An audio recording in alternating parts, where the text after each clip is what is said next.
Pain crashes through their body, femur breaking, and Gray shoves to the surface. The car screeches to a halt, their skull hitting the windshield before momentum sends them to the pavement. Their femur wrenches back into place with a flare of agony. This living body heals, but at the cost of feeling pain.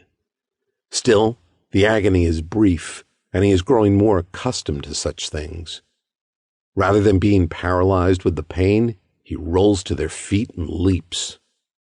He clears the body of the car and lands on the already dented hood. It buckles further under this second impact, and a horrible grinding sound starts in the engine. He catches a glimpse of his reflection in the broken windshield, hair whipping around his face like something alive, fangs bared. The mortal woman in the passenger seat hasn't moved or reacted. Her eyes still closed and face slack. Drugged or dead, either way, she is not his concern. The driver, however, is. He smashes one fist through the glass. The driver screams, her eyes wide and wild in her small face, which is not yet twisted into the ghoul's shape. His fingers fist in her shirt, claws punching through the cloth, and he hauls her through the windshield in a shower of glass. Caleb's mortal fears almost allowed the ghoul to escape, and this is not to be tolerated. Bad enough they do not hunt every night and are chained to this single city. Caleb is frightened and unsure, and Gray understands this, but they must hunt. They must feed. The heady smell of the demon infected envelops him, and he barely smothers a moan of anticipation as he shoves her down against the hood.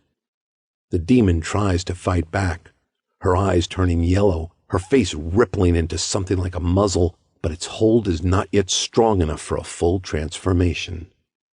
Even if it had been, no ghoul could match his strength when he inhabited corpses, let alone now in a living body. He grips her short hair, bending her head back and exposing her neck. The vein pulses enticingly beneath her pale skin, and he bends his head to feed. "Gray, stop!" He looks up, alarmed at John's shout. Is there some threat he has missed in his haste to subdue the ghoul? John stands by the car, eyes wide.